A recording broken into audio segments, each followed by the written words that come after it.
Hello everybody, welcome back to Baking Budgets, guys. I'm so glad you clicked on my video and we're gonna hang out today. And today, guys, I'm going to be doing my cash unstuffing video with y'all. I haven't done one of these in a few months actually, because I just kind of felt like they got a little bit repetitive. However, I am going to be making a few changes to my budget today, and that is all included in the cash on stuffing. So it's going to be a little bit more interesting today. So I figured I might as well go ahead and record it and show you guys my entire process on everything. So without further ado, let's just jump right in. Okay guys, so I have gotten a few questions in the past from you guys asking me, because I do use prop money. A few people have asked me before, especially like in my reels, about how I use my credit card for everything. So the way that I do it, guys, is I track all of my expenses, which even if I wasn't using my credit card for everything and I was using real cash, I still would track all of my expenses, because honestly, I think the number one best way to start saving money and sticking to your budget is by tracking all of your expenses and knowing exactly where all your money is going. So what I do is I just track all of my expenses for one entire week, and that's why I always put the date here whenever I have my budget, so that way I know that the money that I budgeted will last me from this day to this day, right? So that's what I do, and I track every expense. And after I've done that, I'll go back to my budgeting page, because this is for the 1 week, and what I'll do is I'll write here in a little tiny, right here on the side, I'll write how much money will be taken out. So for my bills, I have a total of, in rent, $1,100, and I put minus $1,100 because that's how much I paid for rent. So I always put here on the side exactly how much is going to be taken out from each category. So when I do my cash and stuffing, I know exactly how much I have to take out. Same thing with my cash envelopes, same thing with my sinking funds. Given I don't always spend money from every single sinking fund, so that's why only a few of them have been spent this week, and that's why those I have them listed here. Same thing for vacation, and then same thing over here in future. I have a few taken out.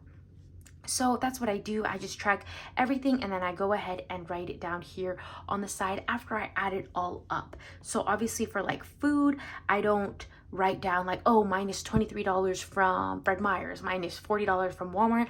I just tally everything on the side, and then I just do my grand total number right here, because it makes it a lot easier for myself too when I am taking the money out of my envelopes. And then last, I just go in right here how much money I'm going to be taking out, so that it's for bills, so I know how much to pay. And then next I have here how much I'll be taking out to pay back my credit card, because I have these in different accounts. And last is a new category that I am bringing back that I'm very, very excited to share with you guys. So let's go ahead and get started with this cash on stuffing, you guys. So I think the only thing that I'm going to be writing is right here. So for now, let's just jump right in. I'm going to start in here in my bills binder. Let me get scooted up here a little bit. Alrighty, so in rent, I'm gonna go ahead and take out everything. So that's gonna be $500, $1,000, $1,050, and $1,100. Perfect, so we got that. Next is a phone, and that was $100. So 50 and 100. Next is car insurance. And this month it turned out to be $120. So we have 50, 100, and 120. And if you were using real money, you would just do the exact same thing and just make sure that you put your money into your account before it will be drawn out of your account. Next is student loan, and that's $100, $200, $250, and $300. All right. Next is Netflix, which is $22. So 10, 20, and 22. And then, okay, perfect. So I got that. So I'm gonna go ahead and just add everything up. So we have 1,100 in rent, 100 in phone, 120 in car insurance, 300 in student loan, and 22 in Netflix. So that is a total for bills of $1,642. And then next, let's go into my cash envelopes. And essentially everything will be coming out like it usually does. We most definitely always spend everything, and that's totally fine because that's what it's for. Food coming out is $100. Coming out of gas will be $40, which is actually pretty awesome. I got 3/4 of a tank with $40. So that was awesome. Eating out $100, and then miscellaneous, we did spend everything in here, is $40. Perfect. So that'll do it for my bills and my cash envelopes. So coming out of my cash envelopes was, let's see, 100 plus 40 plus 100 plus 40 is a total of $280. So I'll put that towards pay credit card because those things that I just, for my cash envelopes, I use my credit card to pay for those, like our food, groceries, things like that. So I'll do $280, and then I'll just say that was from my cash envelopes, so I know which account to take the $280 from. Okay, next is my sinking funds. And so there was a few categories that I'll have to pull from for this week, starting with my daughter's. Hers was $5, and then family time was also $5. And then let's see, nothing in giving, nothing in health. Essentials is also $5. And then in car maintenance, it's $10. Let's see what we have in here. Oh, I knew it. Okay, I was missing a $1 bill last week, and it was in here because I should have 104, but I have 105. So let me just set that to the side. Okay, so coming out of here is going to be $10. So let's see how I want to do this. 104 minus 10, it will leave us with $94. So I'm going to go ahead and do 50, 70, 94. And then I'll drop this. So we'll have 94 left in here. Okay. Let me see. Perfect. So we took 10 from car maintenance. And then, oh, last is extra payments. I am currently, so I have a student loan, and anytime I can make a little bit of an extra payment on it, I absolutely will, because right now my student loan has no interest. So I think it's a, so I think it's a great time to be able to, pay a few extra dollars when I can. So coming out will be, everything that I put in here is $70. So there's that. And that'll be it for my, oh wait, nope, we have one more, but let me just tally this up real quick so that I know how much I have coming out.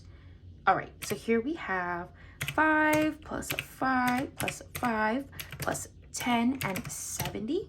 So that's a total of $95, and that's from my sinking funds. And then last is we're going to be taking out right here from my vacation. I finally, oh my gosh, guys, super exciting. I bought it, but I booked our plane tickets. We are going to take a trip to Disneyland coming up in a few months. So I went ahead and bought our plane tickets. I had budgeted $415 for it, but it actually turned out to be $358. So that is super awesome. So we have a little bit of extra money. So let's see. So 100, 200, 300, 350. And then, or I guess what I could do is this. So if we have, okay, so I guess we could do is this. If we have $415 and I'm taking out $358, there should be 57 left. So I will just do that instead. I think that's a little bit easier. So I'll just leave back 50, 55, 56, and 57. And then I'll drop everything else. So we should have 57 left. So 55, 56, 57. And what I'm gonna do with this money, you guys, is I'm going to put it into, because we don't have to do anything else for our flight, I'm going to put it into car and gas, because we do have to rent a car when we're down there, and that is pretty much the next category that I'm going to focus on. I am pretty sure I'm going to book our rental car this week, so I want to get a little jump start on there, so that is awesome. And now that'll do it for my sinking funds. Okay, so we then put $358, and that was from vacation. Alrighty, perfect. Okay, awesome. And then, oh, there is actually 2 more things that's gonna be paying to my credit card, and that's here in my future binder. And as you guys know, that is pretty much our savings, so I never really dip into here. Oh my goodness, my little pushing just came off. However, my husband and I, we did get each other a small anniversary gift for each other. So coming out of mine will be $35, and coming out of his will also be $35. So I have 120. So let me see here. 120 minus 35. So we should be leaving 85 in here. So we'll do 50, 70, 85. Yep, 50, 70, 85. And I'll put that back into my envelope. And then I'll drop this. And then the same thing for my husband. We'll take 35 out. And so then we'll be left with 50, 70, 85. 50, 70, 85. Perfect. And so then I'll drop this, the 120. And so, okay, let me just do this real quick. So we took 35 from me and 35 from my husband is a total of 70. And I'm just gonna make a little note here that it's 70 from me and my husband's savings, and that'll be paid towards my credit card. And guys, right here you can see the elephant in the room. It says invest, guys. Back when I first started my journey, I always shared with you guys how much money we had invested into a few things that we've decided to invest our money into, such as stocks. And right now, my husband has over $2,000 saved up in this envelope right here. This envelope, I always call it my ghosty face Toyota savings challenge, because back in, oh my goodness, probably August, September, we really started getting in on saving money for my husband to buy a car, because his car was just pretty much kicking the bucket already. It was time to go.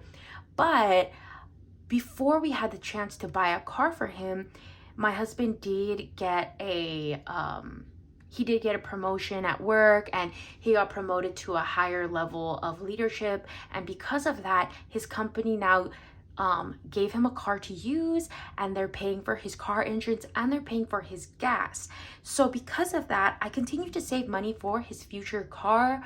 However, it is not a super urgent thing right now for him to buy a car or for us to have a car savings fund. So because of that, instead of just letting the money sit there in the bank, we thought, why don't we go ahead and invest half of it? So we have $2,020 in here. And what we're gonna do is I'm gonna go ahead and take half, and I'm going to invest half of it. So I did right here, I did put 1,000, but that should be 1,010 would be half. But yeah, so I think that is what we're going to do. So we should be left with 1,010. And yeah, guys, because you know what, guys, I think in this day and age, investing is really important. And yeah, so that's what we decided to go ahead and do. So now my Toyota Ghosty Face Challenge has $1,100 left, and we're gonna go ahead and invest that other half. So I'm really excited about that, and we'll see how that goes. So I'll just write here, invest is, whoopsies, is 1,100 from Toyota. Alrighty, this is literally like what I do every time after it's been a week and our budget is going to be resetting the next day. I go ahead and I take out all the money from my envelopes, and then next, like right after this, I'll jump onto my laptop and I'll make all the payments that I need to. I'm going to go ahead and pay for all of our bills amounting to $1,642. I'm going to pay my credit card from these various accounts, and then I will be investing this money right here, the $1,100. And that's pretty much my little budget routine. And me doing this and being really strict with myself and our budget is what really helps us stay on budget, because even though I use prop money, I know that when I take that money out of the envelope, that has value to me in my bank account. So that's pretty much what I do over here, and I hope you guys liked today's video. It's a little bit of a different one, and I don't know if I want to maybe start doing these like officially in the future. I'm not quite sure yet, but nonetheless, I'm so glad that you guys stayed and hung out to the end. I appreciate you guys so much, and I can't wait to see y'all in my next one. So I'll see y'all then. Bye.